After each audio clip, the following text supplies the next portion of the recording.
নমস্কাৰ এই মুহূৰ্তত দিব বিচাৰিছোঁ এটা বিগ ব্ৰেকিং নিউজ আৰু কেইটামান মুহূৰ্তৰ পাছতে আত্মসমৰ্পণ কৰিব বহু বিতৰ্কিত সুমি বৰাই এনবি নিউজ অসম লাইভ 24ৰ হাতত আহি পৰিছে সুমি বৰাৰ এক্সক্লুসিভ মন্তব্য আৰু সুমি বৰাই সংবাদ মাধ্যমক দোষাৰোপ কৰি কি মন্তব্য কৰিছিল আৰু কেইটামান মুহূৰ্তৰ পিছতে যেহেতু বিতৰ্কিত সুমি বৰাই আত্মসমৰ্পণ কৰিব ভিডিঅ' বাৰ্তা যোগে সুমি বৰাই এনবি নিউজ অসম লাইভৰ সন্মুখত কি কৈছিল এই মুহূৰ্তত শুনোৱাৰ চেষ্টা কৰিম। এটা ব্ৰেকিং নিউজ মই আজি আত্মসমৰ্পণ কৰিম বুলি বৃহৎ মন্তব্য কৰিছে বহু বিতৰ্কিত সুমি বৰাই। বহু দিনৰ পৰাই নিউজ ওলাইছে মোৰ বিৰুদ্ধে অপপ্ৰচাৰ চলাই আছে বুলি মন্তব্য কৰিছে। যি নিউজ ওলাই আছে সেয়া 10% সঁচা নহয় বুলিও মন্তব্য কৰিছে আৰু কেইটামান মুহূৰ্তৰ পাছতে আত্মসমৰ্পণ কৰিব বহু বিতৰ্কিত সুমি বৰাই। ইমান মানসিকভাৱে কষ্ট পাইছোঁ কেতিয়াও মই ভবা নাছিলোঁ, মানসিকভাৱে প্ৰস্তুত নাছিলোঁ কোনো কথা ক'বলৈ, সুমি বৰাই বিশেষ মন্তব্য কৰিছে।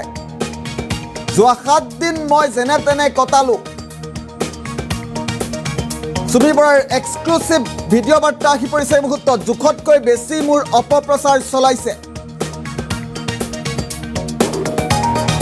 ন্যায়ালয়ে দোষী কৰাৰ আগতে মিডিয়াই মোক দোষী সজাইছে বুলিও মন্তব্য কৰিছে।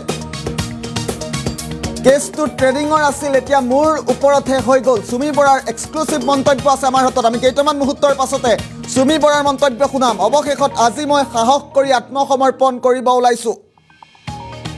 মই আৰক্ষীক পূৰ্ণ সহযোগ কৰিম। সুমি বৰাৰ এক্সক্লুসিভ মন্তব্য এই মুহূৰ্তত আহি পৰিছে। সুমি বৰাই ভিডিঅ' বাৰ্তাত কি কৈছিল এই মুহূৰ্তত আমি জনাইছোঁ। তেওঁ লগতে কৈছে মই পলাই থকা নাই, মই সহ্য কৰিব নোৱাৰিহে লুকাই আছিলোঁ। কোনো ধৰণৰ তথ্য নোহোৱাকৈ নিউজবোৰ ওলাই আছে বুলি মন্তব্য কৰিছে। মিডিয়াৰ বাবে আজি মই দোষী। সমাজৰ আগত মোৰ মা দেউতা আত্মীয় উলংগ হৈ গৈছে। মই ধৈৰ্য ধৰিব পৰা নাই, সহ্য কৰিব নোৱাৰি আজি মই আত্মসমৰ্পণ কৰিম বুলি বৃহৎ মন্তব্য কৰিছে। মিডিয়াৰ নিউজ চাই নহয়, তথ্য চাইহে ন্যায়ালয়ে আমাক ন্যায় দিব। মোৰ বিশ্বাস মই যদি সত্য তেন্তে মই কোনো শাস্তি নাপাওঁ বুলি মন্তব্য কৰিছে সুমি বৰাই। আৰু সুমি বৰাৰ মন্তব্য আহি পৰিছে। সুমি বৰাই এনবি নিউজ অসম লাইভ 24ৰ সন্মুখত কি কৈছিল পোনে পোনে সুমি বৰাৰ মন্তব্য আগবঢ়াইছোঁ। বহুত দিনৰ পৰা আপোনালোকে মোৰ বহুত নিউজ শুনি আছে, বহুত অপপ্ৰচাৰ চলি আছে। যি নিউজ বাজি আছে তাৰ 10%ও সঁচা নহয়। আৰু মই ইমান দিনে একো মাত মাতিব পৰা নাই, কাৰণ ইমান হেৰেছমেণ্ট, ইমান মেণ্টেল হেৰেছমেণ্ট যোনটো কেতিয়াও মই ভাবাই নাছিলোঁ হ'ব বুলি, সেইখিনি মই পাৰ কৰিব লগা হৈছে। মেণ্টেলি প্ৰস্তুত নাছিলোঁ কোনো ধৰণৰ কথা ক'বলৈ বা কিবা ষ্টেটমেণ্ট দিবলৈ। সেইটো কাৰণে 7 দিন মই যেনে তেনে কটালোঁ। কিন্তু এতিয়া জোখতকৈ বহুত বেছি অপপ্ৰচাৰ চলিছে। বহুত ধৰণে মোক সাঙুৰ খুৱাইছে বিভিন্ন ক্ষেত্ৰত। ন্যায়ালয়ে মোক দোষী কৰাৰ আগতে নিউজ মিডিয়াই মোক দোষী কৰি মোক এতিয়ালৈকে ফাঁচি দিছে। মোক অলৰেডি মই দোষী বুলি কথা কৈছে। আৰু বহুত ধৰণৰ নিউজ, বিভিন্ন ধৰণৰ নিউজ, য'ত মোৰ কেছটোৱে ট্ৰেডিঙৰ ওপৰত আছিলে, কিন্তু এতিয়া কেছটো অকল মোৰ ওপৰত হৈ গ'ল। আজি ফাইনেলি বহুত দিনৰ পিছত সাহস কৰি মই ছাৰেণ্ডাৰ কৰিব ওলাইছোঁ। মই ফুল কোঅপাৰেট কৰিম পুলিচৰ লগত। ইমান দিনে কৰিব পৰা নাছিলোঁ। মই পলাই ক'তো থকা নাই, মই লুকাই আছিলোঁ অকণমান। মই পৰা নাছিলোঁ সহ্য কৰিবলৈ। ইমান সহজ নহয় নিউজ এটা শুনি থকা বা নিউজ এটা কৰি থাকিলে। যি মন যায় তাকে কৈ আছে, কোনো ধৰণৰ তথ্য নোহোৱাকৈ কথা কৈ আছে। মই ভাবিছিলোঁ ইমানখিনি কেতিয়াও নিউজ মিডিয়াই নকৰে, ইমান তথ্য নথকাকৈ ইমান নিউজ নবজায়। কিন্তু আজি মিডিয়াৰ ফলত মই আজি দোষী। গোটেই মানুহৰ আগত মোৰ মান সন্মান, মোৰ মা দেউতাৰ, মোৰ পৰিয়ালৰ গোটেইবোৰ উলংঘ হৈছে। আৰু এতিয়া আৰু ধৈৰ্য ধৰিব পৰা নাই। চবৰে এটা সীমা থাকে।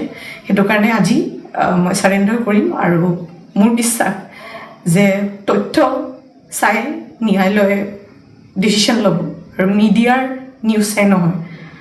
চ' আজি মই ছাৰেণ্ডাৰ কৰিম আৰু মই ফুল কোঅপাৰেট কৰিম পুলিচৰ লগত। আৰু মোৰ বিশ্বাস যে যদি মোৰ সত্য হয়, মোৰ কোনো ধৰণৰ শাস্তি নহয়।